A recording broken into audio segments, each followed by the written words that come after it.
Wala na ba talagang ibang paraan para hindi tayo mapalis dito? Nakakalungkot naman isipin dahil halos dito na tayo lumaki at tumanda. Tapos paalisin lang tayo ng ganun-ganun lang. Kaya nga hindi tayo dapat pumayag. Ipaglaban natin ang lupang ito. Hindi nila tayo mapapalis ng basta-basta. Pero ano nga bang magagawa natin? Sa kanila ang lupa at nakikitira lang tayo. Ay, Diyos ko! Paano na ba ito? Taon 1980, Kalangkang, Marinduque. Masayang naninirahan ang mga tao sa baryo Kalangkang, puno ng saya at pagkakaisa. Walang gulo at anumang alitan. Sa madaling salita, payapa ang pamumuhay ng mga naninirahan doon. Isa sa mga nakatira ay ang magtiyuhin na sina Christopher at Elena. Magkasundo ang dalawa sa lahat ng bagay at kung titingnan ay para na silang mag-ama. Mahal na mahal ni Christopher ang kanyang pamangkin na si Elena na tunay na anak niya kung paano niya ituring. Isinalba siya nito sa mga panahong lugmok siya dala ng pagkamatay ng kanyang asawa't anak dahil sa paglubog ng sinasakyang barko. Kasama na rin ang mga magulang ng dalaga kaya magmula noon ay silang dalawa na lamang ang nagdadamayan. Isang umaga. O ano, maayos na ba ang lahat? Yung mga palaro natin, yung mga pagkain, kumpleto na? Yung mga bata nandito na? Opo naman, Tiyo. Basta ako nag-asikaso, siguradong ayos yan. Ikaw talaga, oo. Ay, siya nga pala, Tiyo. Hindi raw makakarating si Kapitana. May biglaan daw kasi siyang kailangang puntahan, kaya tayo-tayo na lang daw po muna. Ah, ganun ba? Di sige, ayos lang naman. Tayo na't simulan na natin ang pagdiriwang. Piyesta sa kanilang baryo nung araw na yon, kaya nagtipon-tipon ang lahat. Maraming mga palamuti sa paligid. May ingay ang mga bata at nagtatawanan na rin ang mga nakatatanda. May mga palaro at higit sa lahat, inaabangan na ng karamihan ang libreng pagkain. Bukod sa kapitana at iba pang mga opisyal ay sina Christopher at Elena ang pinagkakatiwalaan at namamahala sa katahimikan ng baryong yon. Parati silang nagre-representa sa tuwing may mga okasyon na magaganap at nagagawa naman nila ito ng maayos at malinis, kaya malaki rin ang tiwala sa kanila ng buong barangay. Habang nasa kalagitnaan ng pagdiriwang ay dumating naman ang isang magarang sasakyan na umagaw sa pansin ng ilan. Mula doon ay bumaba ang isang binata na hindi maipagkakaila na may taglay na kagwapuhan. Lumawak naman ang ngiti ni Elena nang masulyapan ang nasabing lalaki. Agad-agad siyang tumakbo papalapit doon. Angelo, uy, mabuti naman nakapunta ka. Akala ko hindi ka na darating eh. Hindi naman yata pwedeng hindi ako dumalo dito, di ba? At saka, hindi pa naman siguro ako huli. Muntik na. Bakit kasi ngayon ka lang? May ginawa lang ako. O ano, tatayo na lang ba tayo dito? Hindi ba tayo pupunta ron? Ay, oo nga. Ang tagal mo kasing tumating eh. Lumapit na sila sa handaan at ipinagpatuloy na ang selebrasyon. Si Angelo ay anak ng isa sa mga tinuturing na pinakamayaman sa kanilang lugar. Pamangkin din siya ng tinaguriang mayor.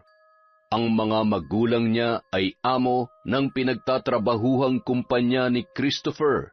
Bagamat siya ay anak mayaman, hindi naman naging hadlang yon upang makipagkaibigan at makihalubilo siya sa mga mahihirap na gaya ni Elena. Sina Angelo at Elena ay 3 taon nang magkaibigan. Nagkakilala sila na minsang dalhin ni Mayor si Angelo sa baryong yun. Sa lahat ng mga naninirahan sa baryo ay si Elena lamang ang naging malapit na kaibigan ni Angelo. Sa 3 taon nilang pagkakaibigan ay naging maayos naman ang kanilang samahan. O iho, kumusta naman ang mga magulang mo? Balita ko pupunta sila ng ibang bansa. Oho. Kaso ang papa lang ang pupunta ron. Magpapaiwan ho si Mama. Bakit daw? Ang akala ko magkasama sila. Yun nga din po ang akala namin eh. Kaso parang nagkaroon ho yata ng biglaang aasikasuhin si Mama rito, kaya hindi po siya makakasama. Aasikasuhin? Ano naman kaya yon? Hindi ko nga rin alam eh. Hindi naman ako nakikialam sa mga business nila na yan. Basta mahalaga sa akin, nakakakain ako ng masarap dito sa inyo. Hoy, mas masarap kaya ang mga pagkain sa inyo. Mayaman kayo eh. Hindi nakakasawa rin kaya ang mga pagkain dun. Halos puro karne na lang palagi. Iba-iba nga ang luto pero karne pa rin. Kaya buti pa dito sa inyo. May mga gulay at marami mapagpipilian ng walang halong karne. Bakit kasi puro karning kinakain mo? Kasalanan mo rin naman yan. Bakit nagagalit ka? Ang sungit mo naman? Ay, nako, kayo talaga, oo. Siya nga pala, Elena. Bukas ikaw na munang bumisita ron sa lupa natin. Hindi ako makakasama dahil sa nandyan pala si Ma'am Mirasol at baka may mga ipapagawa yun sa amin. Tama kayo dyan, Tito. Alam nyo naman yun si Mama, palautos yun. Kung gusto mo rin, iho, ikaw na lang ang sumama rito kay Elena sa pagbisita ron. Yun kung wala kang gagawin bukas. Wala naman po, pwede po ako bukas. Teka, mga ilang buwan na ba nung huli akong nakapunta dun? Mga 6 na buwan pa lang yun, Angelo. Oo nga, 6 months na rin pala. Siguro marami ng bunga yung mga bayabas dun at hinog na. Hoy, hindi ka na bata para sa mga ganyan. Mahiya ka naman. Nakakatuwa talaga kayong dalawa. Para kayong mga aso't pusa. Basta bukas pagkatapos ng fiesta at nakapaglinis na, doon na kayo dumiretso, ha? Tumango na lamang ang dalawa. Pagkatapos ng selebrasyon ay umuwi na rin si Angelo.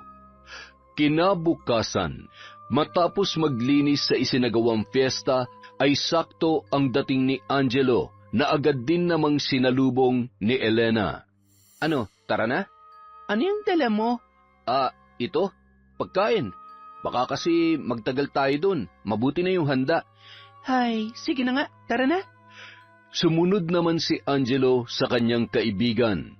Mga 15 minuto lang ang kanilang nilakad at narating na nila ang sinasabing lupa. Karugtong lang kasi yon ng kanilang baryo. Ang pagkakaiba lang, ang kanilang baryo ay pag-aari ng gobyerno ayon sa pagkakaalam nila. At ang lupa naman na inaapakan nila ngayon ay pagmamay-ari ng mga magulang ni Elena na mula pa sa kanilang mga ninuno. Ang ganda talaga rito, no? Hindi nakakasawang pagmasdan ng mga tanawin. Ay, teka, maupo muna tayo. Halika, eto. Salamat. Alam mo, maganda ang lugar na to. Bakit hindi kayo rito manirahan ng tiyo mo? Tutal, sa inyo naman tong lupa. Pwede niyong gawin ang kahit na anong gusto niyo rito. Nagbabalak nga kami ni Tiyo na sa susunod na taon ay dito na kami maninirahan. Magpapagawa lang kami ng kahit maliit na bahay at pagtatanim na lang ang gagawin naming hanap buhay. Yun naman pala eh. Bakit parang nag-aalangan ka? Oops, huwag tatanggi. Sa tono pa lang ng pananalita mo kasi parang nagdadalawang isip ka na. Ano, bakit ba? Kasi kapag lumipat kami rito, medyo mapapalayo kami sa mga tao ron sa baryo. Siyempre, pwede naman silang pumunta rito pero kasi iba pa rin yung kapitbahay mo lamang sila. Napalapit na rin kasi yung loob nila sa amin eh. Ang babaw naman ang dahilan mo. Pero alam mo, kung nag-aalangan ka, pwede nyo namang ibenta tong lupa. Ano? Oo, kasi di ba? Kung ayaw mo palang mawalay sa mga kapitbahay nyo at ayaw nyong lumipat rito, ano pang silbi nitong lupa? Ang ganda pa naman, tapos hindi lang mapapakinabangan? Sayang naman. Kaya ibenta nyo na lang. Sigurado naman akong marami magkaka-interes na bumili nito. Ano ka ba naman, Angelo? Wala akong balak na ibenta tong lupa. Kahit ilang milyon pang ipresyo nila, hindi namin to ipagbibili. Kung ganun, ano palang balak nyong gawin dito? Hindi ko pa alam. Ay, Elena, hahayaan mo na lang bang mabulok tong lugar na to rito? Kung hindi ikaw ang makikinabang, hayaan mo ngang iba ang gumawa. Kung wala ka rin naman balak gawin dito sa lupa, ibenta nyo na lang. May kakilala ako na pwedeng bumili nito. Hindi yung kuripot kaya hindi ka nalugi kung sakali man. Ano, tawagan ko na ba? Magdesisyon ka na agad. Walang nakuhang tugon ng binata mula sa kanyang kaibigan. Wala kasi talaga silang planong ibenta ang naturang lupa. Makaraan ang ilang sandali ay nag-ikot-ikot muna sila at pagkatapos ay umuwi na rin. Matapos maghapunan ng magtiyo ay dumiretso na si Elena sa kanyang kwarto. Pagkaupo niya saglit ay bigla na lang siyang napatayo at tumungo sa maliit niyang cabinet. Sa pinakailalim noon ay naroon ang isang envelope na naglalaman ng titulo ng kanilang lupa. Pinagmasdan niya yon at nag-isip kung ano ba talaga ang dapat niyang gawin. Maya-maya pa, nang magpasya siyang ibalik yon, ay naagaw ang pansin niya ng isang kahon katabi ng pinaglalagyan ng mga papeles. Humugot siya ng hininga bago yun inilabas. Sa kahon na yun, nakalagay ang mga luma at mahalagang kagamitan ng kanyang ina. Kasama na roon ang gamit sa pambabarang. Bakit mo inilabas yan? Napalingon siya sa kanyang tiyuhin na nasa tapat ng pintuan ng kanyang kwarto. Lumapit ito kalaunan. Tiyo, kasi wala ho. Tinitingnan ko lang po kung hindi pa inaamag yung mga papeles. Baka kasi... Hindi yon. Yang kahong hawak mo ang tinutukoy ko. Bakit mo inilabas yan? Baka mamaya may biglang pumunta rito at makita yan. Yari tayo. Ito po ba? Pasensya na po. Hindi ko naman po sinasadyang ilabas. Bakit hindi mo na lang kasi itapon ang mga yan? Po? Alam mo, hindi ka tuluyang makakalimot hanggat mayroong ka pang isang bagay na pagmamay-ari ng mga taong wala na. Lalo na yung gamit sa pambabarang ng inay mo. Matagal na rin naman siyang tumigil sa ganitong gawain bago pa siya namatay. Huwag mong sabihing may balak kang sundan ang yapak niya. Tiyo naman, wala po. Wala po akong balak na maging katulad niya na mambabarang. At alam ko rin pong hindi niya rin yun gusto sa akin. Sayang naman po kasi kung itatapon ko na lang tong mga gamit niya. Kapag ginawa ko yon, parang binura ko na siya sa buhay ko. Kaya hindi ko po itatapon ang mga to, Tiyo. Ay, oo siya, sige na. Pero bakit mo pala tinitingnan ang mga papeles? Hindi ako naniniwala sa dahilan mo kanina. Ano bang binabalak mo? Kasi po, sabi po ni Angelo kanina, kung wala rin naman daw po tayong balak na gawin sa lupa, ibenta na lang daw po natin, kesa naman walang makinabang doon. Ano? Sinabi niya talaga yon? Opo, ang totoo, bigla kong naalala na hindi lang pala yun ang unang beses na sinabi niya yun sa akin. Naaalala niyo pa po ba nung unang beses natin siyang dinala doon? Sinabi niya rin nun sa akin na maganda ang lugar na yon, kaya ba't di na lang natin ibenta? Nagtataka lang po ako na bakit parang gusto niyang ibenta natin yung lupa. Ay, ewan. Minsan po talaga, hindi ko maintindihan yung lalaking yun. Natahimik si Christopher at hindi agad nakatugon. Tila may kung anong pumasok sa kanyang isipan na kailangan niya pang iproseso. Bakit po, Tiyo? May problema po ba? Wala. Ay, sige na, magpahinga ka na. Itago mo na rin yung mga yan, ha? Matulog ka na rin pagkatapos. Agad yung lumabas na ikinataka ng dalaga, pero nagkibit balikat na lamang si Elena.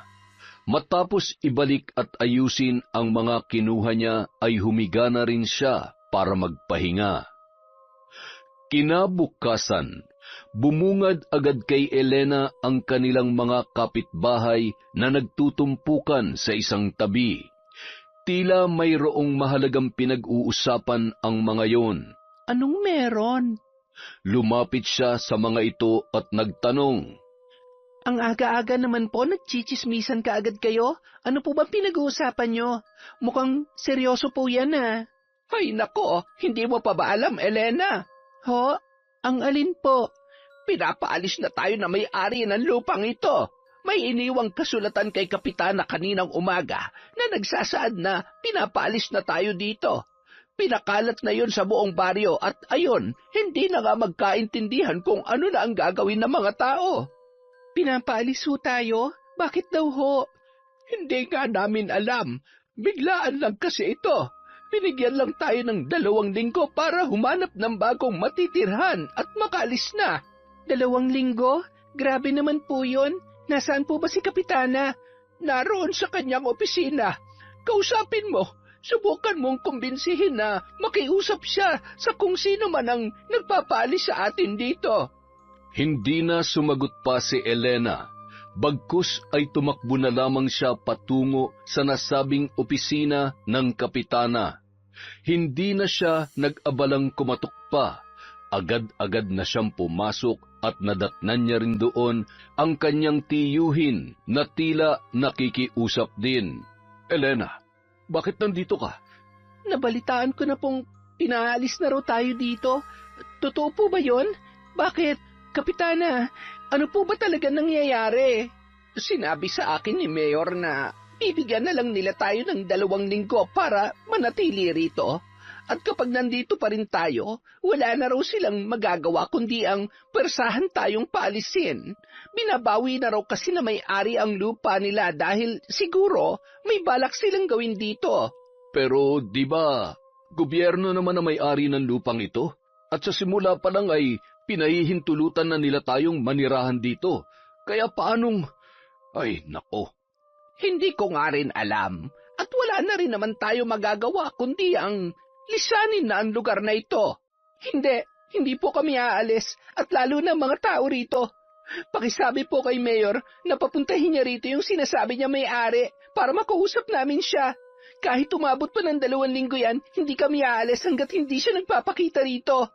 Hindi na naghintay pa si Elena na makakuha ng tugon mula sa kapitana dahil agad na siyang lumabas ng opisina nito.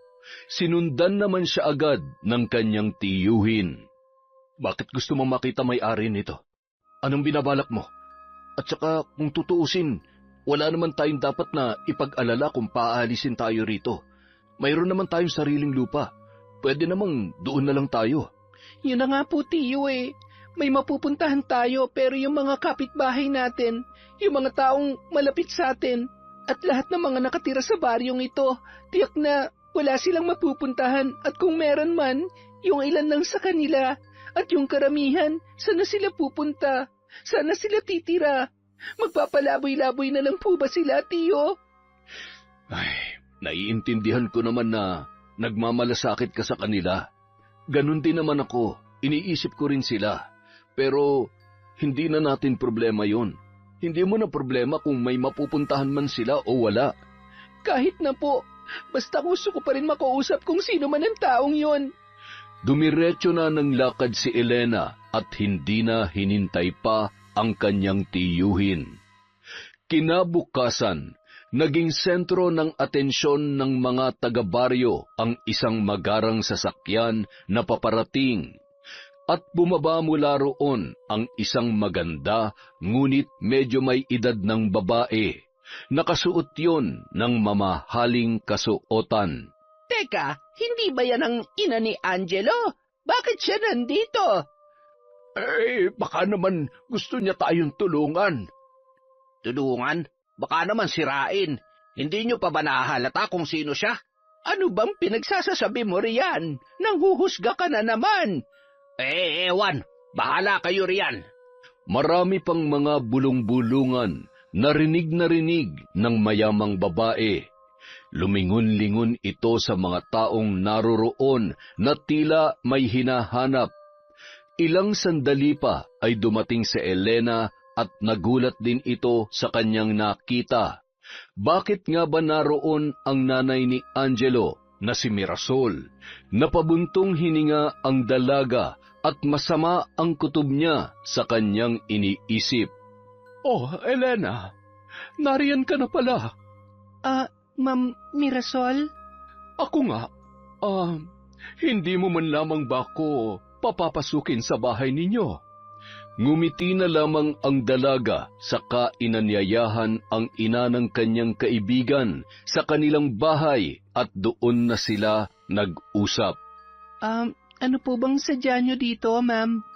Nabalitaan ko kasi na gusto mo raw akong makausap. Ho? Hindi mo pa nga siguro alam. Ako na may-ari ng lupang ito. Ang totoo niyan, balak ko rin sanang kausapin ka talaga. Kaya nang makatanggap ako ng tawag mula kay Kapitana na nais mo raw ako makausap, ay hindi na ako nag-alangan pang puntahan ka rito para makapag-usap na nga tayo ng maayos. Ano po ba yon? Pero bago po yon, gusto ko po munang malaman na kung kayo na po may-ari ng lupa, bakit niyo po kami pinapaalis dito? Ano po bang dahilan? At masyado naman po yatang biglaan. Ganun talaga ang buhay, Iha. May mga bagay na hindi mo inaasahang mangyayari. Pero tungkol sa tanong mo na bakit, alam mo kasi, nagpaplano ako magpatayo ng resort at itong lugar na ito ang napili ko. Maganda kasi rito at alam mo na, itsura pa lang ng lugar mukhang dadayuhin na agad ng mga turista, lalo na kapag pinaganda ito. May hahalin tulad mo sa isang babaeng pulubi, madungis at maruming tingnan. Ngunit kapag inayusan at binihisan, magiging maganda at kaakit-akit. Ganon rin dito, kaya sana'y maintindihan mo ako. Pero marami naman pong ibang lugar para dyan, yung walang mga nakatira at walang naabalang tao, na pwede niyong patayuan ng resort. Bakit po dito pa? Nasabi ko na ang dahilan, Iha. Hindi ko na kailangang ulitin pa. Alam po ba ni Angelo to? Huwag mo nang idamay rito ang inosente kong anak. Hindi na po ba magbabagong isip nyo? Bakit kailangan gawin nyo to sa amin? Si Angelo, napalapit na siya sa mga tao rito, kaya paniguradong hindi niya magugustuhan kung paalisin nyo kami. Ay, wala kang alam, Iha. Ay, teka, gusto mo na bang malaman kung ano talaga ang sadya ko sa iyo rito? Ano po ba yon? Ang totoo niyan, malaking resort ang gusto kong ipagawa, at ang baryong ito ay hindi sapat para sa plano ko. Kaya naman naisipan kong bilhin rin ang katabing lupa nito na pagmamay-ari ng mga magulang mo. Hindi ba ang saya? Nang marinig yon, ay biglang nag-iba ang timpla ni Elena. Tila bigla siyang nanghina. Ano ho? Pati ang lupa namin bibilhin nyo? Seryoso po ba kayo? Mukha ba akong nagbibiro, Elena? Hindi po. Hindi po ako papayag. Magkanong halaga ba ang gusto mo? Name your price. Hindi ko po binibenta ang lupa namin, kaya makakaalis na po kayo. Business is business, Iha. At gagawin ko ang lahat para makuha ang gusto ko, alang-alang sa negosyo ko. Hindi mo nga pala alam yon. Dahil isa ka lamang hampas lupa. Umalis na po kayo, bago pa mawala ang respeto ko sa inyo bilang tao at bilang ina ng kaibigan ko. Pag-isipan mong mabuti. Kung hindi kita madadaan sa pakiusapan, alam mo na ang kasunod nun. Mayroon ka lamang 5 araw para magdesisyon at sinisiguro kong kasabay ng pagbigay mo ng papeles ng lupa ay ang malaking halaga ng pera na matatanggap ninyo. Sige na. Inaasahan kong hindi mo ako bibiguin. Kaibigan ka ng mahal kong anak. Pagkaalis ni Mirasol, napasalampak na lamang sa upuan ang dalaga at napasabunot pa sa kanyang sarili. Mukhang mas malala yata ang problema niya kumpara sa kanyang mga kapitbahay. Nagdaan ang mga araw. Nanindigan si Elena na kahit na anong mangyari ay hinding-hindi niya ipagbibili ang kanilang lupa.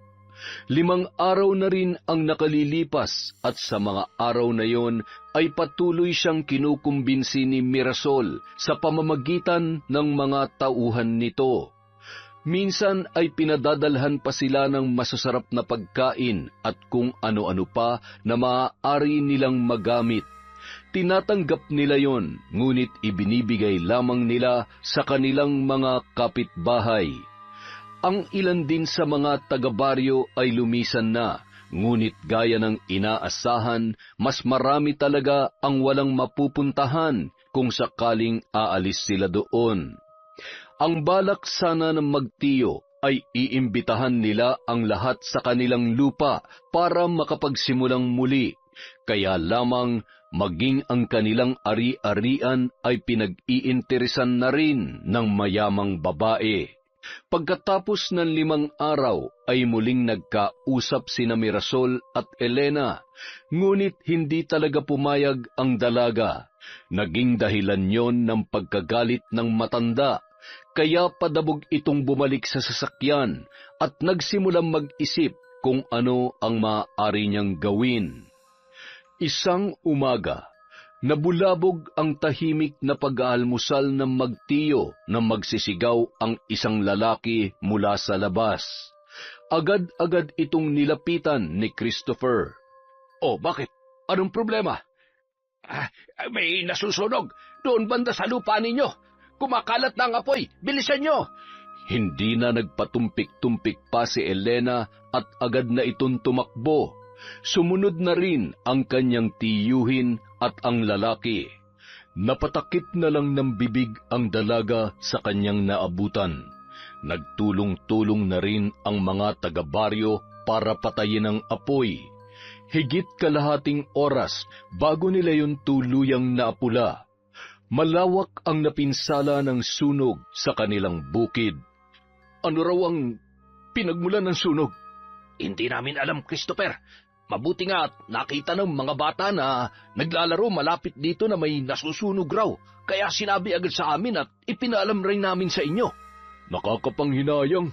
Ang ganda pa naman ng lugar na ito tapos masusunog lang. Alam nyo, sa tingin ko talaga hindi ito aksidente o nagkataon lang. Mayroong nanadya na sunugin ito. Pero ang tanong, sino naman kaya yun? Sino pa ba? Di yung sakim na gustong bilhin ang lupa na ito at gusto tayong parisin dito sa baryo. Kung siya nga, hindi ako makapaniwalang magagawa ito ni Ma'am Mirasol. Alam niyo naman ang mayayaman, mga ganid ang mga yan pagdating sa mga negosyo. Pera na lang kasi ang nagpapaikot sa kanila kaya kahit makagawa na sila ng masama, wala silang pakialam. Ay, dapat sa mga yan tinuturuan ng leksyon eh. Akala siguro nila porke mayaman sila, pwede na nila tayong apak-apakan. Pero ano nga ba magagawa natin? Wala naman, di ba? Mayaman sila, mahirap lang tayo. Bagsak ang balikat ni Elena na naglakad pabalik sa kanilang bahay. Hindi niya lubos maisip na mangyayari yun at nahuhulaan niya na rin kung sino ang may kagagawan noon. Ilang sandali pa, napahinto ang dalaga nang harangin siya ng isang ginang at ng anak nitong batang lalaki. Elena, wala na ba talagang ibang paraan para hindi tayo mapaalis rito? Hindi ba talaga mapapakiusapan si Ma'am Mirasol? 1 linggo na lang kasi ang natitira na ibinigay niyang palugit sa atin. Saan na tayo pupulutin pagkatapos nito? Ay, wala kaming ibang mapupuntahan. Paano na kami? Napaiyak na lang din ang dalaga kasabay ng pagluha ng ginang. Labis siyang naaawa sa kalagayan nito. Batid niya na may sakit ang babae, kaya hindi niya mapigilang mag-alala. Pasensya na po kayo. Kahit din po ako, hindi ko na alam kung anong gagawin ko. Nalilito na rin po ako. Ate, kapag po ba umalis kami dito, hindi ko na makikita ang mga kararo ko. At saka ang inay, hindi po siya pwedeng mapagod.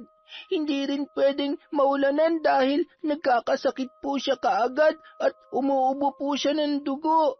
Ano na lang po ang mangyayari sa amin kapag umalis kami dito? Magiging pulubi na po ba kami, ate?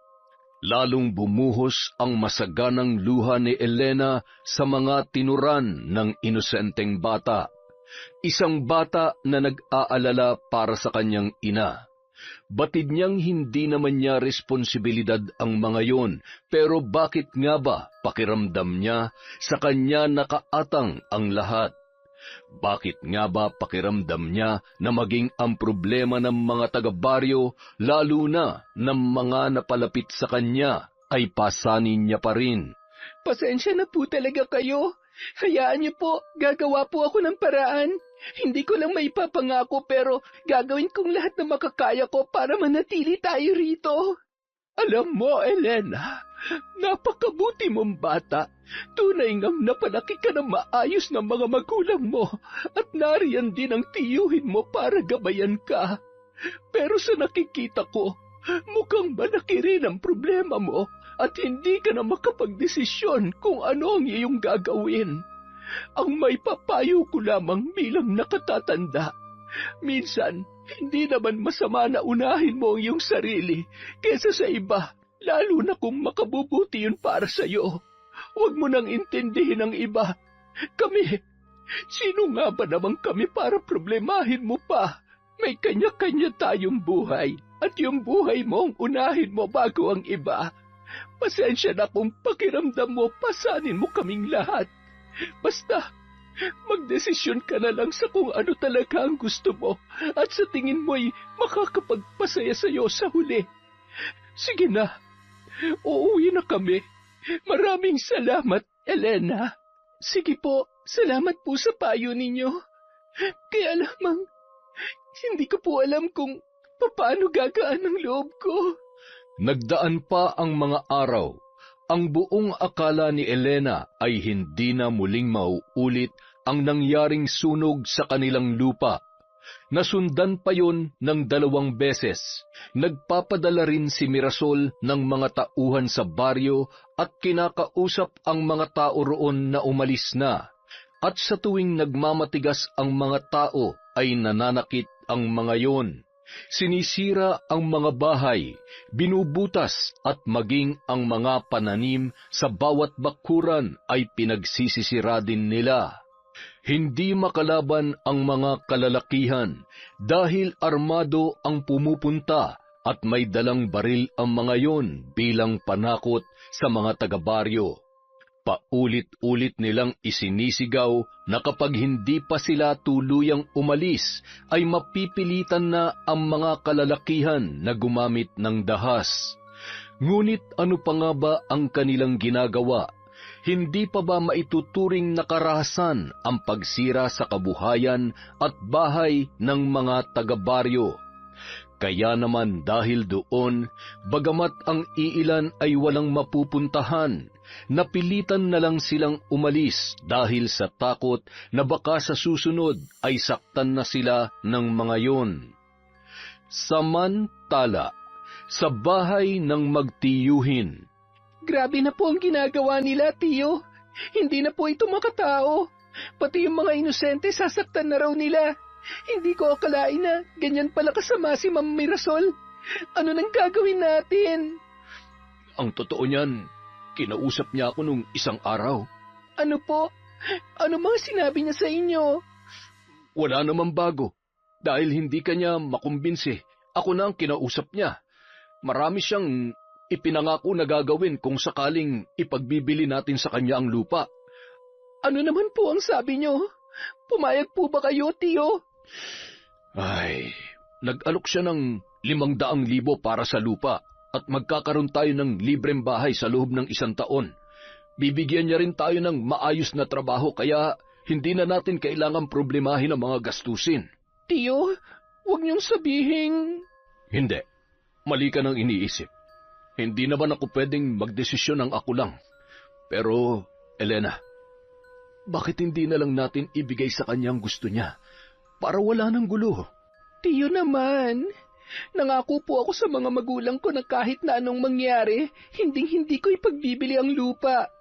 At alam niyo rin po na kung nabubuhay lamang sila, yun din ang magiging desisyon nila. Tapos ano, patuloy tayong magmamatigas? Pero wala naman po sila magagawa hanggat nasa atin ang titulo ng lupa. Kahit na anong gawin nila, hindi nila makukuha yon. Hindi nga mapupunta sa kanila, pero nakita mo naman kung anong ginagawa nila. Sinusunog nila. Paano pa natin mapapakinabangan yun?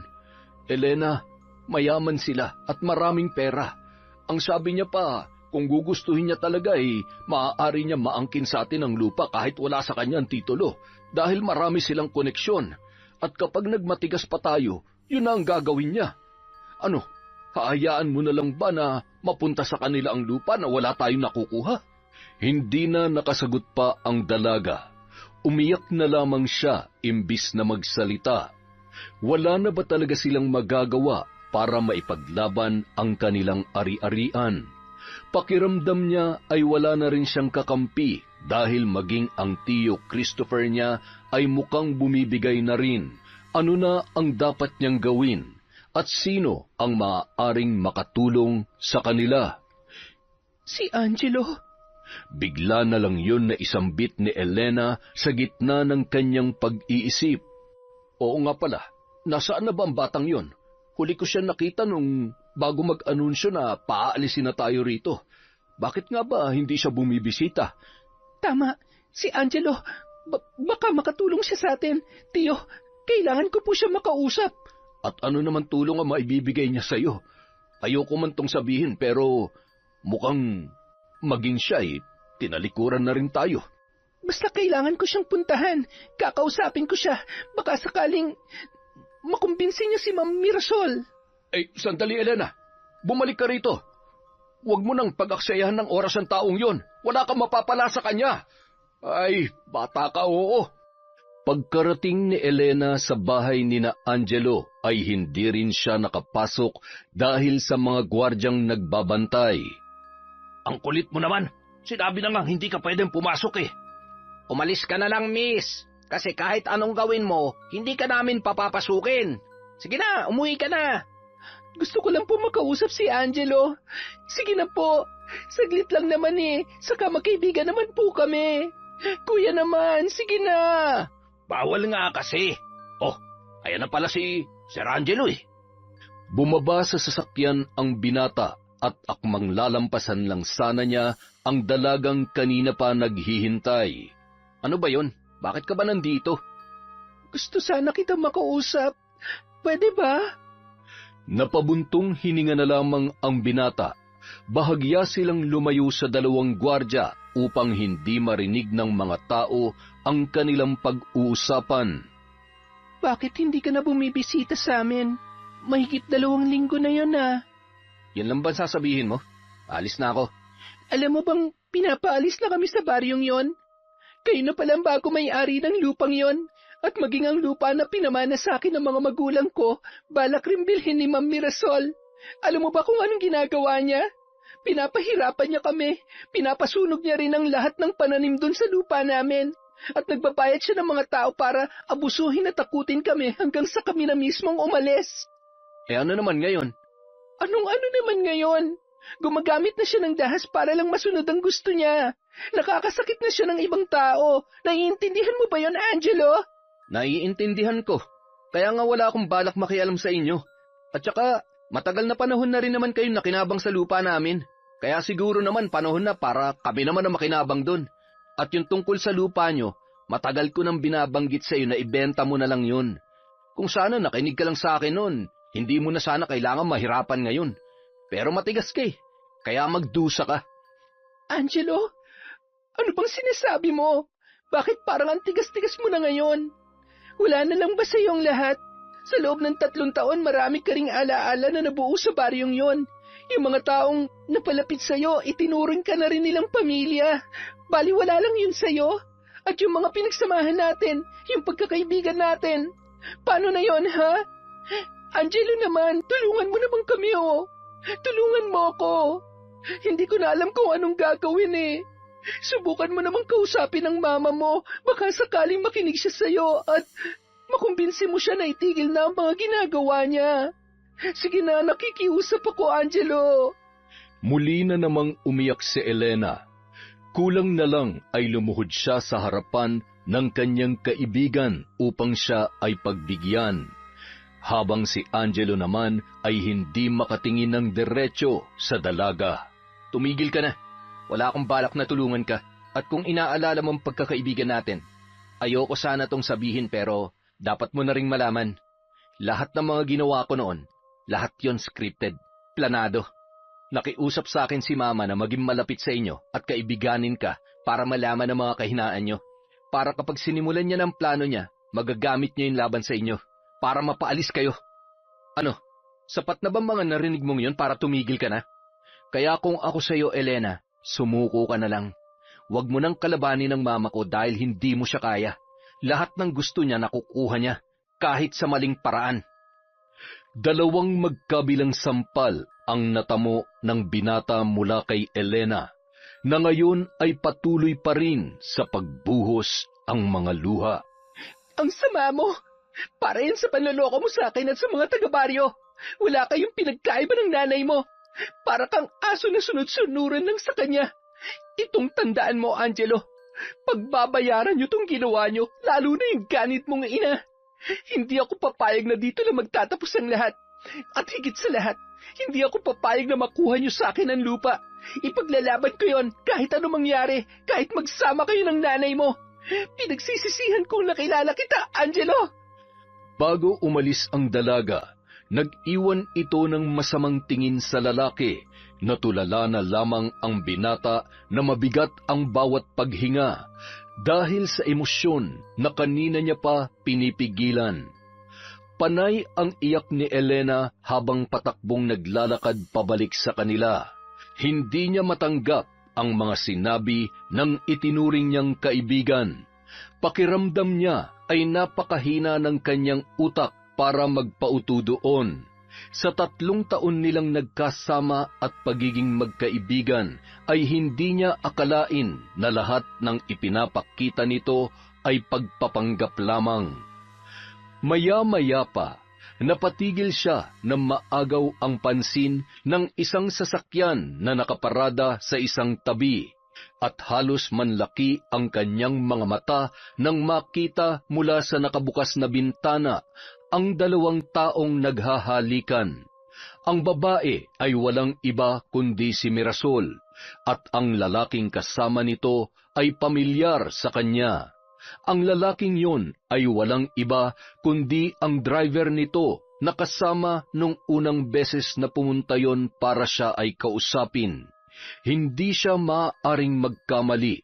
Bagamat nagulat ay napatawa na lamang ang babae. Kumuha rin siya ng bato at walang pag-aalinlangang ipinukul yon sa sasakyan at muntikan pang tamaan ang dalawa. Naging dahilan din yon para makuha niya ang atensyon ng mga ito, pero dumiretso na lamang siya sa paglalakad na parang walang nangyari. At gaya nga ng kanyang inaasahan, tinawag siya ni Mirasol kaya napahinto ang dalaga. Anong nakita mo, ha? Meron ba? Parang wala naman. Ang nakita ko lang ay kung gaano kawalang kwentang babae ang nanay ni Angelo. Imbis na mainis, ay natawa na lang si Elena nang sampalin siya ni Mirasol. Wala na siyang pakialam kung nagmukha man siyang walang respeto sa taong nakatatanda sa kanya. Masyado nang maraming nagawa ang babaeng yun sa kanyang buhay, kaya ang lahat ng respetong natitira para dito ay tuluyan nang nawala. Ang lakas ng loob mo magsalita ng ganyan. Sino ka ba sa akala mo, ha? Grabe ka. Ang tanda-tanda mo na lumalandi ka pa rin? Alam ba to ni Angelo o ng asawa mo? Malamang hindi. Hindi ka naman tanga para magpahuli. Hindi ka lang palaganit sa lupa. Malandi ka rin. Nakakadiri kayo. Bakas sa mukha ni Mirasol ang pagpipigil ng galit. Kulang na lang ay mamula ang kanyang pisngi dahil sa kanyang nararamdaman. Hoy, ikaw, ano bang gusto mo, ha? Ay, teka, huwag mong sabihin gagamitin mo ang mga nakita mo ngayon para lang hindi na ako magpumilit na bilhin ang lupa nyo at palayasin kayo. Ha, sa tingin mo, may maniniwala sa'yo? Wala. Kaya nga wala na akong balak magsalita. Pagod na ako. Gusto mo yung lupa, di ba? Eh di sa'yo na. Bukas na bukas rin dadalhin ko na sa'yo mga titulo nun. Tama si Angelo.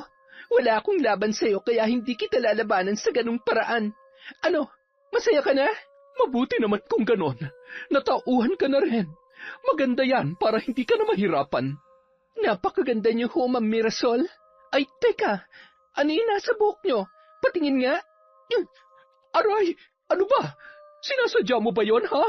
Ay, hindi ho. Nilinis ko lang po. May dumi kasi. Sige na ho, magkita na lang tayo bukas para sa mga papeles. At yung mga pinangako nyo kay Tio Christopher, siguruhin yung tutuparin nyo ang mga yon.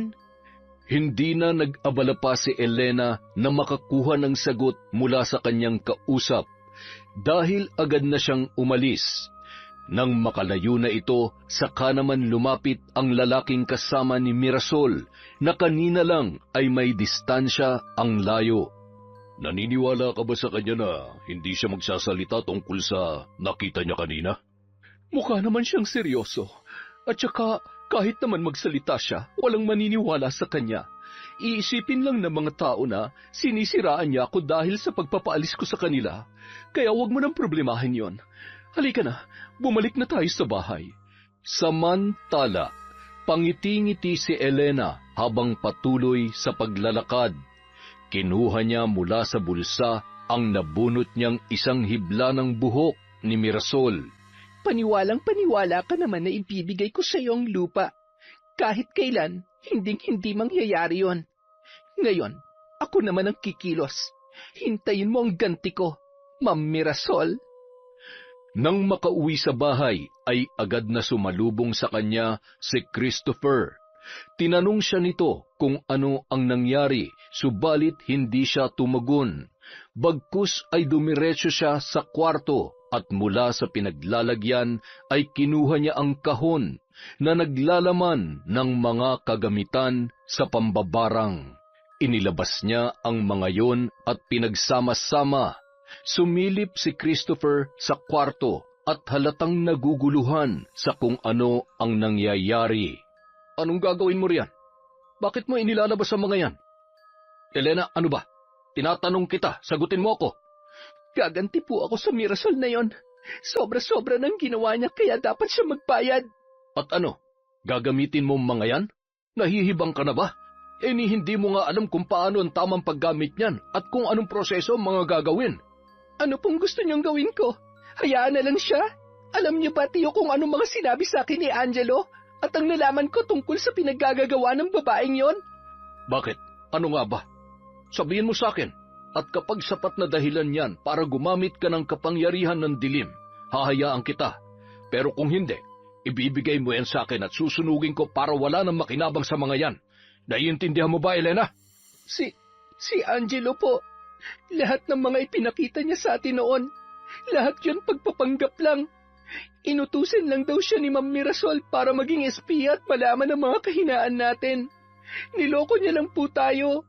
Pinaikot at ginawang mga utu-uto. At si Ma'am Mirasol, ang babaeng yon, niloloko niya lang din ang asawa niya dahil may relasyon sila ng driver niya. Ano? May ibang karelasyon si Ma'am Mirasol? Imposible yan. Pero kitang-kita ko po, Tiyo. Naghahalikan pa nga sila eh. Maniwala po kayo sa akin. Kaya itong gagawin ko po, hindi lang ito para sa panloloko at pagpapahirap niya sa atin, kundi pati na rin sa panloloko niya sa asawa niya. Kaya hayaan niyo na po ako, Tiyo, nakikiusap ako. Hindi po ako matatahimik hanggat hindi ako nakakaganti sa kanya.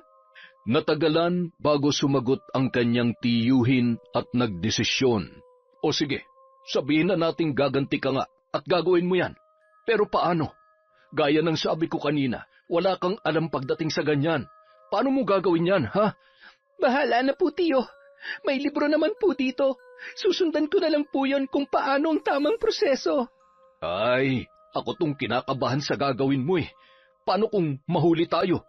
Paano kung malaman nila na tayo ang may gawa niyan sa kanya? Wala naman po silang magiging ebidensya at wala silang magagawa gaya ng sa kung paano tayo wala magawa sa mga pagpapahirap nila sa atin. Basta may plano po ako, Tiyo, at kailangan ko rin po ang tulong nyo. Sumang-ayon na lamang si Christopher at pinag-usapan nila kung ano ang gagawin.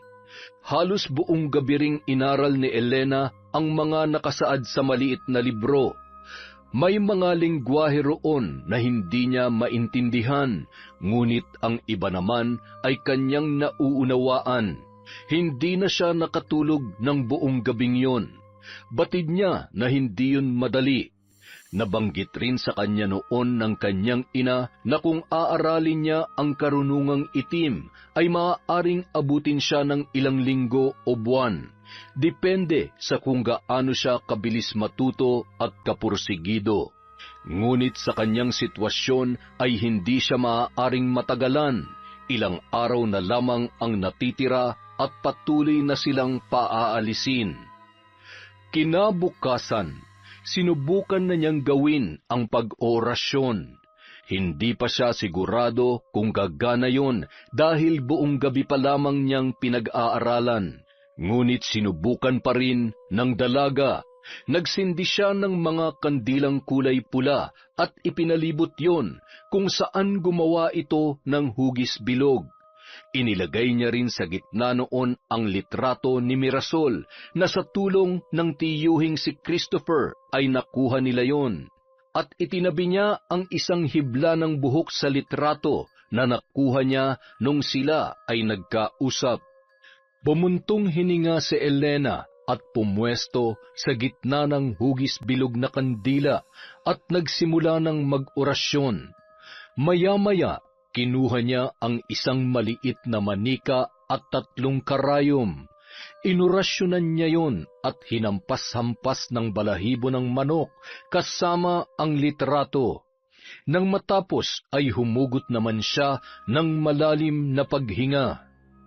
Para to sa lahat ng ginawa mo sa akin, sa amin, at sa panloloko mo sa asawa mo. At sa unang pagkakataon, tinusok niya ng unang karayom sa tiyan ang manika na nagsisilbing si Mirasol. Nagkaroon din siya ng kakaibang pakiramdam.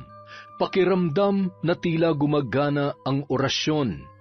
Inulit niya pa ang pagtusok ng karayom hanggang sa nagsunod-sunod na yon at tila nakakaramdam na siya ng kakaibang kasiyahan.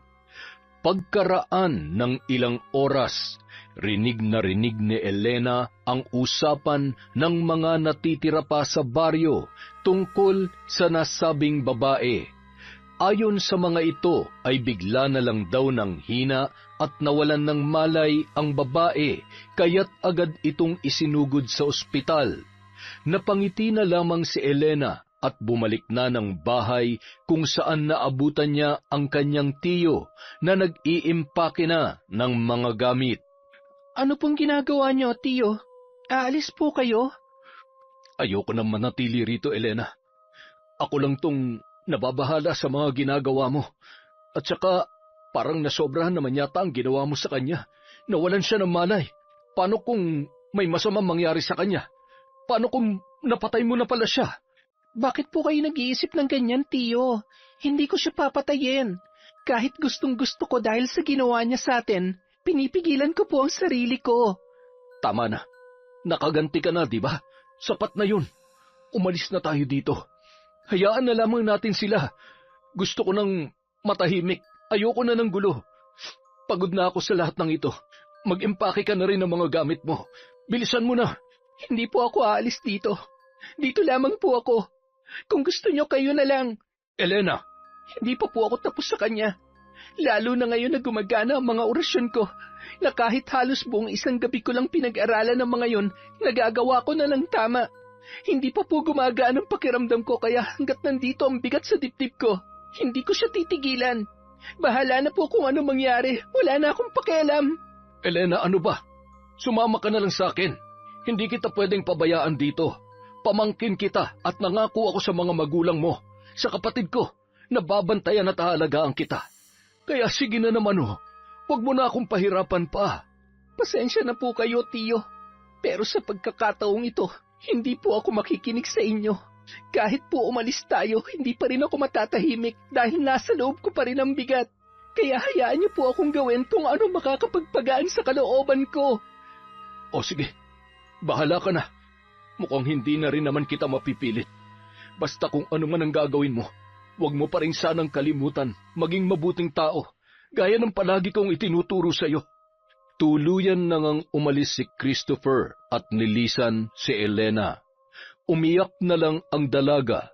Yun ang unang pagkakataon na mawawalay siya sa kanyang tiyuhin, na itinrato siya na parang tunay na anak.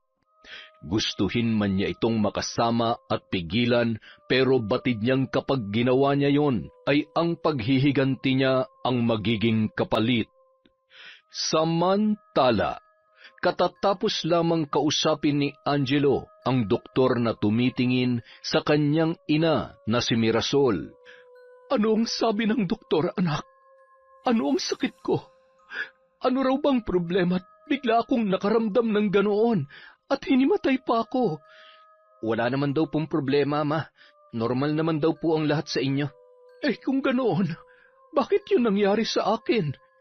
Hindi ko nga rin po alam eh. Pero siguro daw ho dahil sa pagod. Hindi ba marami kayong inaasikaso nitong nakaraan? Baka ho dahil doon.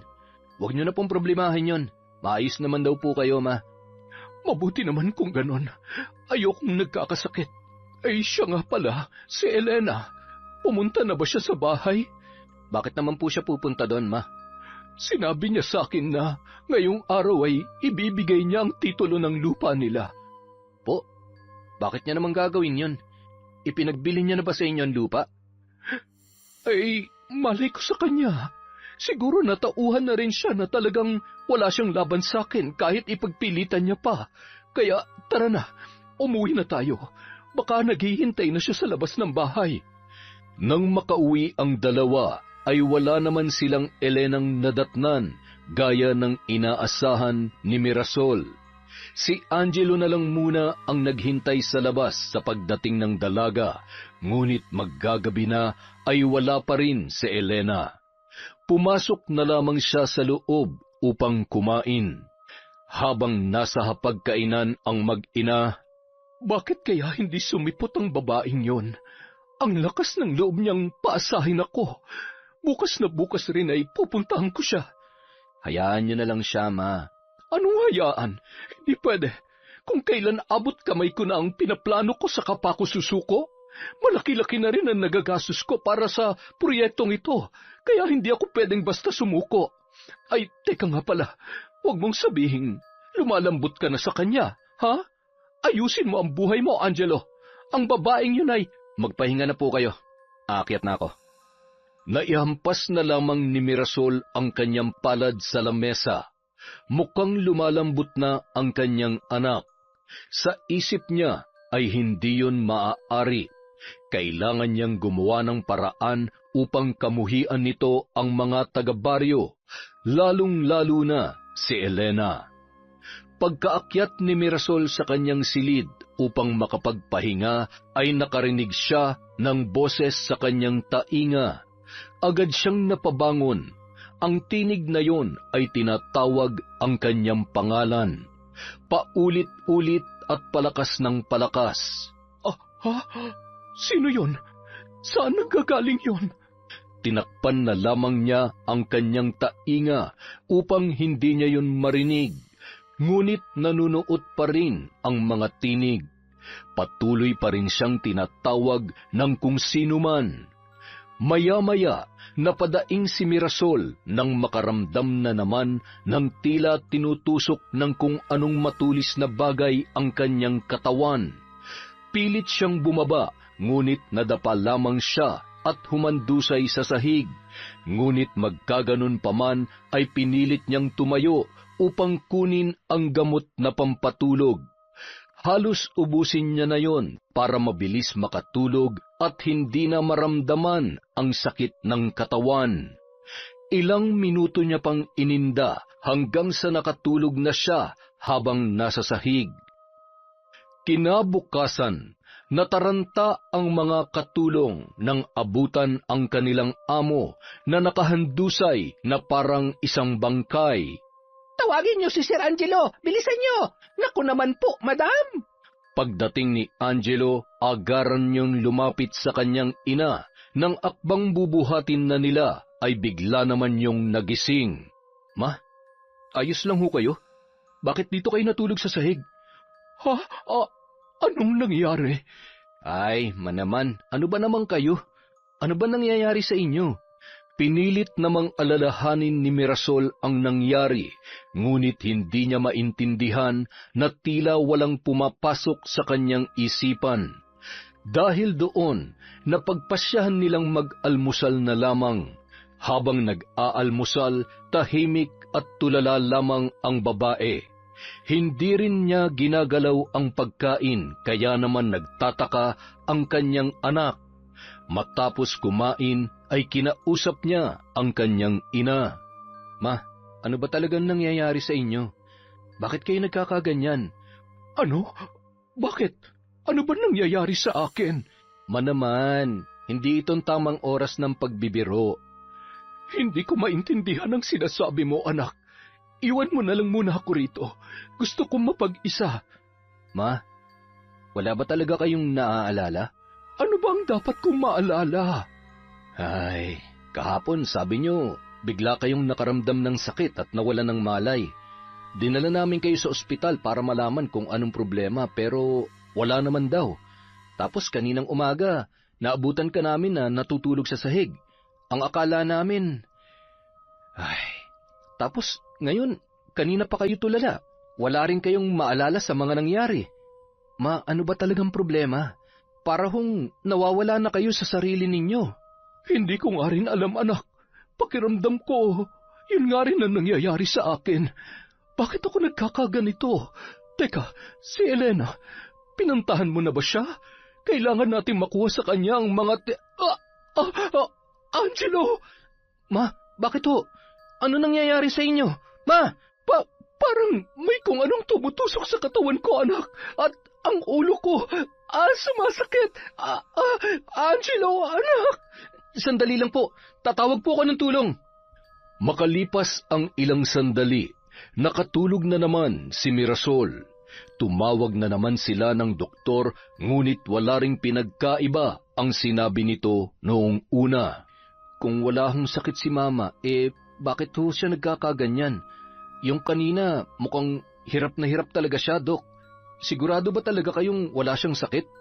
Sigurado naman kami riyan. Kaya maging ako rin ay hindi alam kung ano nangyayari. O baka naman ho ano? Ay, ayoko man tong sabihin pero baka may sakit sa utak ang mama mo. Ano? Sinasabi niyo bang baliw siya? Hindi naman sa ganon. Pero hindi ba ang sabi mo, sumasakit ang ulo niya at pakiramdam niya ay may kung anong tumutusok sa katawan niya. Tulala, hindi makaalala at parang wala sa sarili.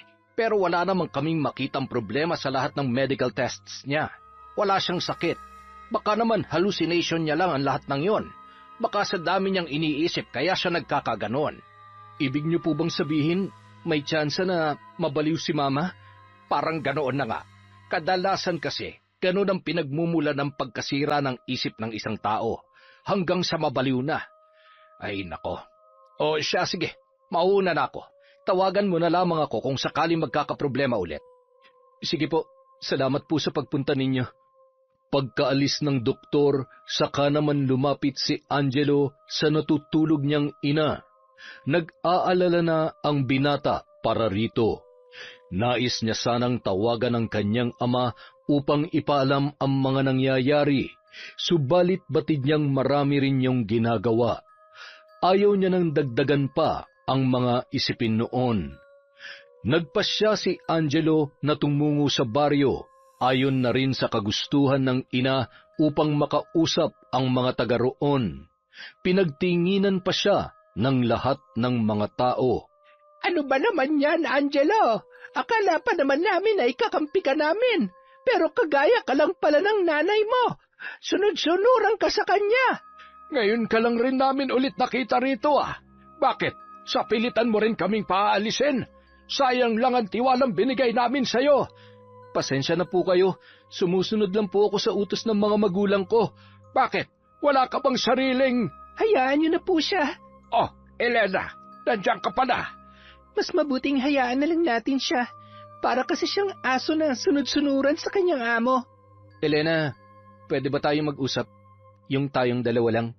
Pumunta sila sa isang lugar kung saan walang makakarinig sa kung anuman ang kanilang pag-uusapan. Nandito ako para sa titulo ng lupa. Ang sabi kasi ni Mama, balak mo na ro yun ibigay sa kanya. Ang kaso, hindi ka naman pumupunta sa bahay. Ang balita ko, nababaliw na raw ang mama mo. Totoo ba yon? Paano mo nalaman ng tungkol doon? Mabilis kasing kumalat ang balita, kaya hindi na bago yon. Lalo na kung tungkol sa mama mo na isang ganid at sakim sa lupa. Pwede ba wag mo siyang pagsalitaan ng ganyan? Bakit hindi? Totoo naman ang sinasabi ko ah. Sabihin mo nga, Elena, may alam ka ba sa nangyayari kay Mama? Ikaw bang may gawa nun? Ano naman ang kinalaman ko doon? Kasalanan ko ba kung ano nangyayari sa kanya? Nandun ba ako para gawin yon? Huwag mong isisi sa ibang kabaliwan ng mama mo. Kung ano man ang nararamdaman niya ngayon, dapat lang yun sa kanya dahil masama ang ugali niya at malandi siya. Anong sinasabi mong malandi? Hindi mo alam? Sa lawahan ng mama mo. Ay, bakit ko ba sinabi? Mabuti pa ikaw na lang ang umalam. Tutal wala na akong pakialam sa'yo. Kakarmahin din siya at hihintayin ko na lang na mangyari yon. Ibang-iba ka na, Elena. Parang hindi na ikaw yung naging kaibigan ko. Kaibigan? Kailan ba tayo naging magkaibigan? Wala kasi ako matandaan na naging kaibigan ko ang isang gaya mo. Mabuti pa umalis ka na. Huwag ka mag-alala. Ipapanalangin ko ang mama mo na sana lumala pang kalagayan niya. Napabuntong hininga na lamang ang binata nang iwanan na siya ni Elena. Bumalik na lang siya sa bahay para matingnan ang kanyang ina. 2 araw pa ang lumipas. Nagpatuloy pa rin sa sitwasyong yon si Mirasol. Gabi-gabi na lang ay nakakarinig siya ng mga tinig na tinatawag ang kanyang pangalan.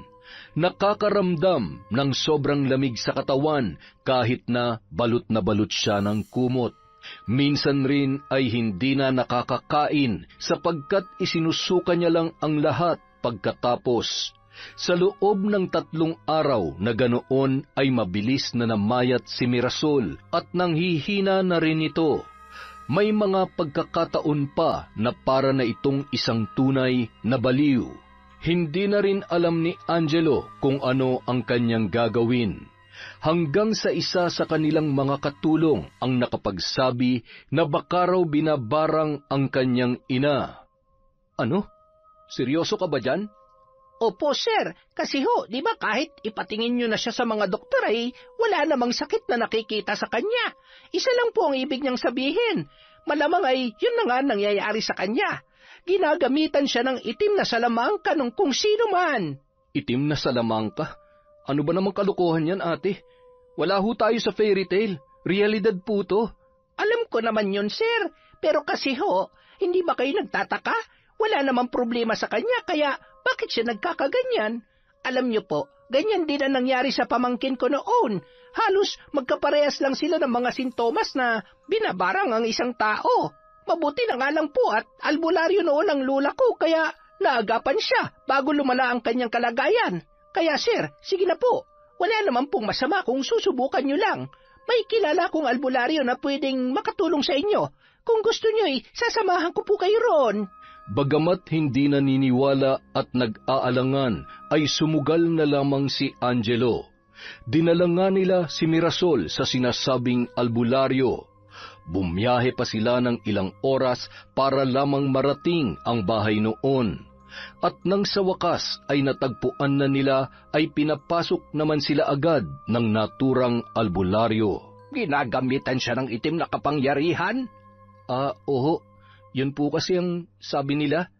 Hindi ka naniniwala roon, iho. Tama ba?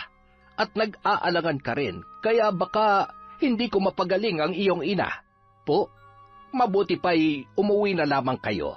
Alam mo kasi, hindi ako tumatanggap ng mga pasyente na hindi naman buo ang loob sa pagpapagamot sa akin.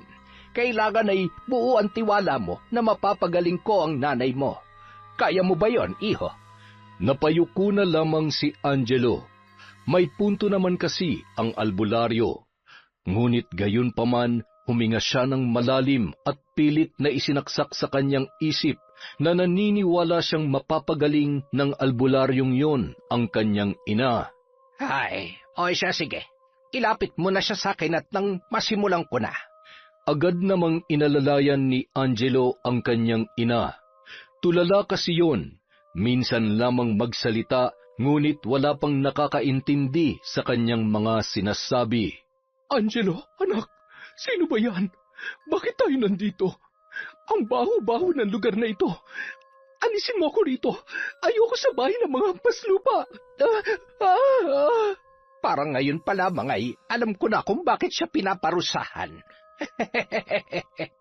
Pasensya na po kayo. Ako na lang po ang nakikiusap na gamutin niyo siya. Naaawa na po ako kay Mama. Kahit naman po minsan masama ang ugali niya. Pero nanay ko pa rin po siya at ayoko siyang nakikitang ganyan. Kahit naman gaano pa kasama ang isang tao, Bilang isang albularyo ay tungkulin kong tulungan at gamutin siya. Kaya huwag ka na mag-alala. Pumwesto ka na muna doon at ako na ang bahala sa kanya. Pinanood na lamang ni Angelo ang ginagawa ng albularyo. Kumuha ito ng kung anong klaseng sanga ng puno na may mga kaunti pang dahon. Naglagay rin siya ng langis sa kanyang kamay at ipinahid yon sa noo ni Mirasol. Nang itapat ng albularyo ang kanyang palad sa noo ng babae, ay nagsimula na yung umusal ng dasal na walang ibang nakakarinig kundi siya lamang. Makalipas ang ilang sandali, bigla na lang naghihiyaw sa sakit si Mirasol na ipinag-alala ng kanyang anak. Ha? Ano pa nangyayari sa kanya? Tinatanggal ko lamang ang anumang salamangka na namumugad sa kanyang katawan. At nararamdaman kong ang nagpapasakit sa kanya ay baguhan pa lamang, kaya't madali natin itong magagawa. Napatango na lamang ang binata. Muling nagpatuloy ang albularyo, ngunit makaraan ang ilang sandali ay bigla na lamang itong tumalsik ng bahagya na muntikan pang mawalan ng balanse. Ayos lang po ba kayo? Nag-aalalang tanong ni Angelo na lalapit na sana, ngunit pinigilan lamang siya ng albularyo. Kahit palabaguhan lamang ang gumagawa nito ay malakas na rin siya. Pero huwag ka mag-alala. Marami na ako nakaharap na higit namang mas malakas sa kanya, kaya hindi mo ko kailangang alalahanin. Siya nga pala, iho. Alam mo bang may paraan para maibalik natin sa kanya ang ginagawa niya sa iyong ina? Mararanasan niya rin. Makakaramdam din siya ng matinding sakit. Gusto mo, gawin natin yun sa kanya? Hindi ko po alam. Kayo po ang bahala. Basta gumaling lamang po si Mama. Ay, hindi po. Sige po. Gawin niyo rin sa kanya mga ginagawa niya kay Mama. Tumango na lamang ang albularyo at gaya kanina, itinapat niya ang kanyang palad sa noo ni Mirasol. Nag-usal na naman siya ng kakaibang lengguwahe, ngunit sa pagkakataong yon, naririnig na siya ni Angelo. Muling humiyaw sa sakit si Mirasol nang hampasin siya ng kung anumang klaseng sanga ng puno ng albularyo. Ipinaghampas yon sa palibot ng kanyang katawan habang nagsasambit ng orasyon. Hindi naman napigilan ni Angelo na lumapit sa ina at hawakan ang kanyang mga kamay. Nandito lang po ako, Mama. Hindi ko po kayo iiwan. Tatang, akala ko po ba ibabalik niyo yun sa gumagawa nito kay Mama? Bakit po nasasaktan pa rin siya? Sa pamamagitan ng katawan ng mama mo ay nasasaktan na rin ang gumagawa nito sa kanya. Sandali, nais mo bang malaman kung sino siya? Maaari ko siyang kausapin. Kaya niyo pong gawin yon? Sige po. Inilapat ng albularyo ang dalawang daliri niya sa sintido ng babae at dahan-dahang pumikit. Ilang sandali pa ay nagsalita siya. Isang babae. Bata pa siya. Siguro ay mga kasing edad mo lamang. Mahaba ang kanyang buhok at puno ng pagkamuhi ang kanyang puso. Ginagawa niya raw ito dahil nais niya maghiganti sa mama mo, dala ng pagiging sakim nito. Naguluhan ang isip ni Angelo. Tila pamilyar sa kanya ang sinasabi ng albularyo. Babae? Kaedaran ko? Gumaganti siya? Hindi kaya si Elena? Yun raw ang pangalan niya. Si Elena? Paanong... Bakit? Kilala mo ba siya? Kaibigan siya ng anak ko. Ang babaeng bruha na yun. Siya palang may gawa ng lahat ng ito. Mama, ayos na po kayo? Wala na po ba masakit sa inyo? Medyo maayos na ako, anak. Sa pagkakataong ito, ang mambabarang na si Elena ang siyang naghihirap ngayon. Namimilipit na siya sa sakit dulot ng sarili niyang kagagawan. Magtatagal rin ng ilang araw ang paghihirap niyang yon. Kaya naman... Tama na po! Itigil na natin to! Hayaan na po natin siya! Huwag niyo na po siyang saktan! Hindi pwede, anak! Kailangang magbayad ang babaeng yun sa mga ginawa niya sa akin. Ang lakas ng loob niya.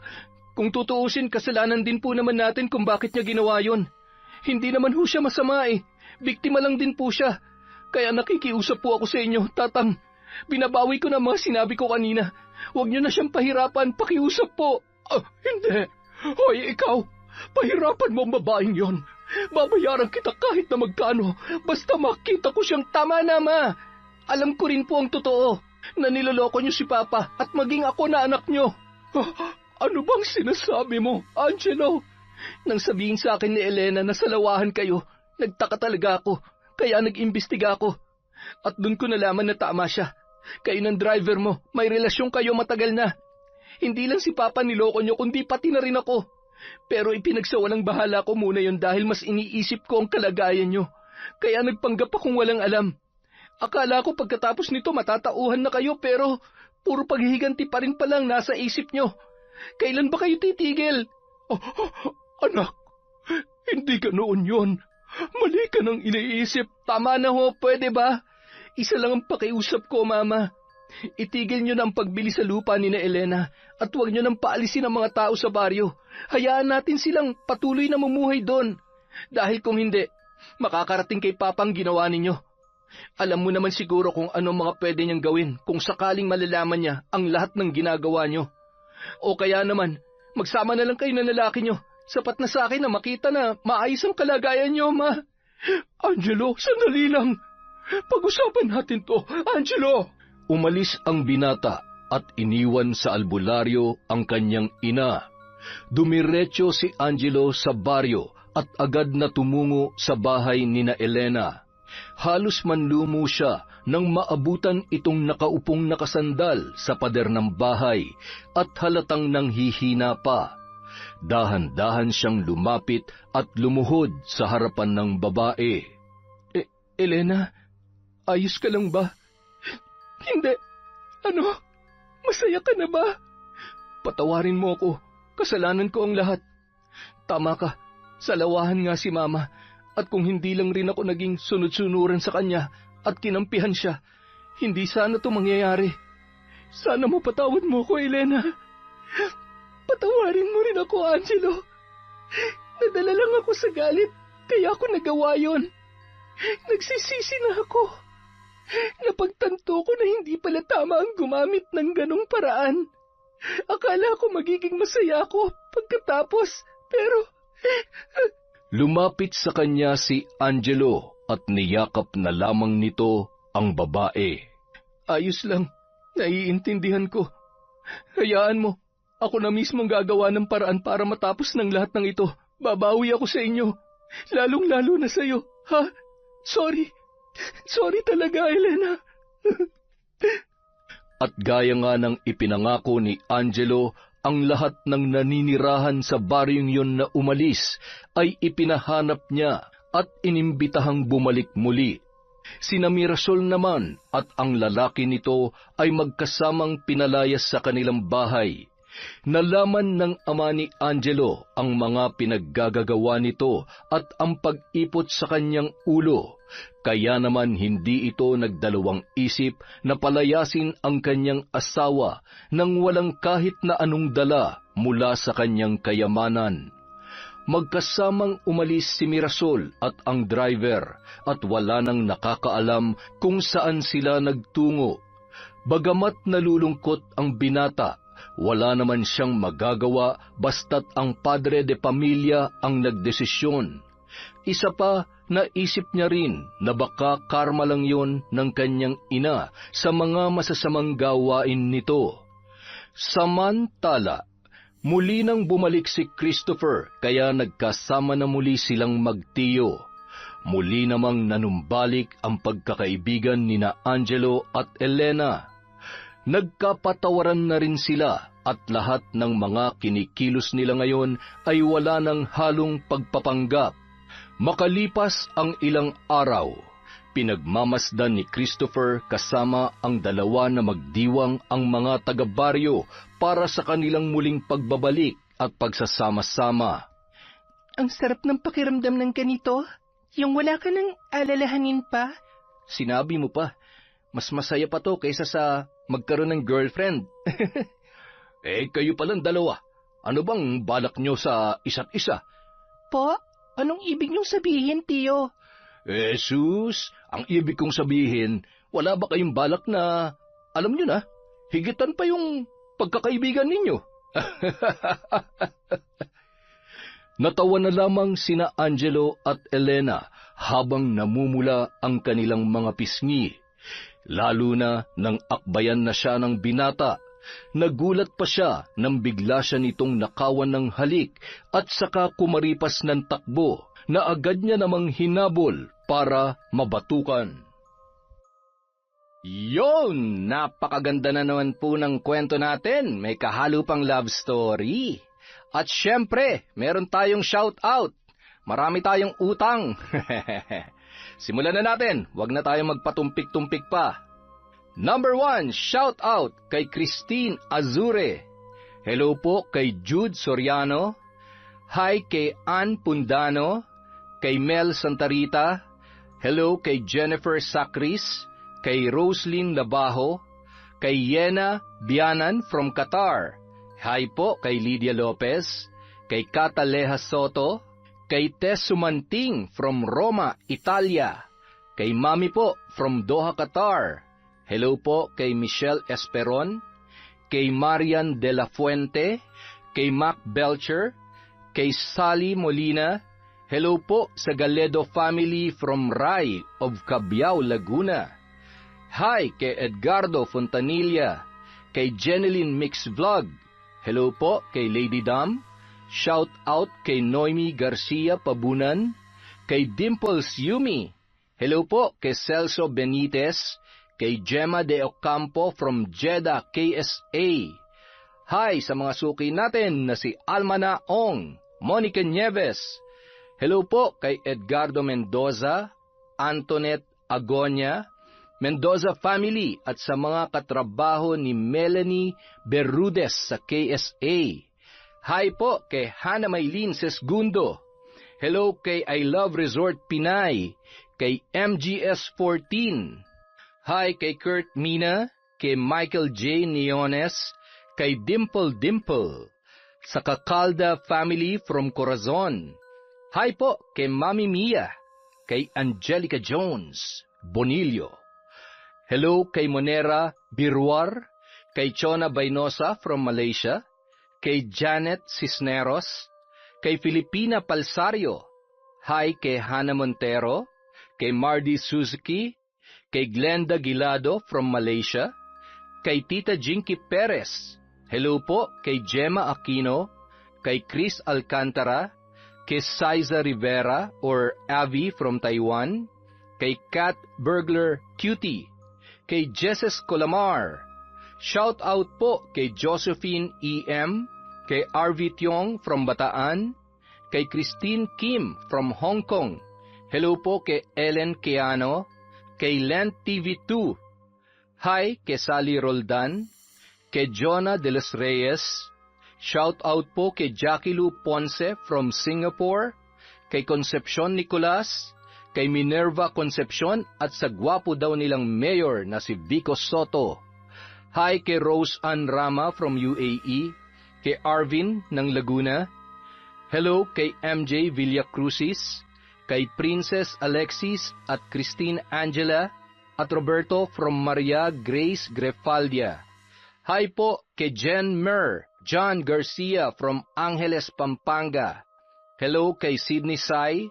Shout out kay Cheryl Bronyosa from UAE, kay Ryan Alba, Loretta Bobes, Riza Kahayag at Elidia Bobes. Hi kay Gina Gabriel, Jonel, Connie Soto, Angelo James, Gabriela Divine, Aaron Maningo, Missy Andaya, kay Danilo Gabriel of Dumaguete, at kay Rosana Soto of Isabela, Basilan. Hello po kay Manny Baldonado at Lorna Algordo. Hi kay Arlene Belotindos, kay Genevieve Virtusio. Hi kay Grace Kagsawa of Jeddah, KSA, kay Willie Galvez, kay Liza Quizon from Cabiao, Nueva Ecija, kay Resel Matsumoto. Hi kay Lagawang Xiao TV. Hello po kay Charlene Gumansing, kay Christy Andaya Buhawe, kay Rosette Ersando na malapit na ang birthday. Hi po kay Maria Luisa Gonzalez, kay Salvacion Pastor, sa family ni Maricel Talisik from Masbate. Hi po kay Maria Consuelo Benitez, kay Aryaline Notarte. Hello kay Jorex Latonio from Saudi Arabia, kay Grace Kagsawa Morales from Frederick, Ganagana. Hi kay Marilyn Ilagan from Qatar. Hello po kay Joel Marasigan from Sablayan Occidental, Mindoro. Shout out kay Rosalina Bogayong from Singapore, kay Elvira de los Reyes from UAE. Hi kay Honey Jane Engelia from Kuwait, kay Myla Lanon from Malaysia. Ang mga baker ng The Pastry Chef from Malolos, Bulacan, sina Omer Manlangit, Regina de la Cruz, Tin Santos, Paul Gumbalan at si Rhea Sarmiento.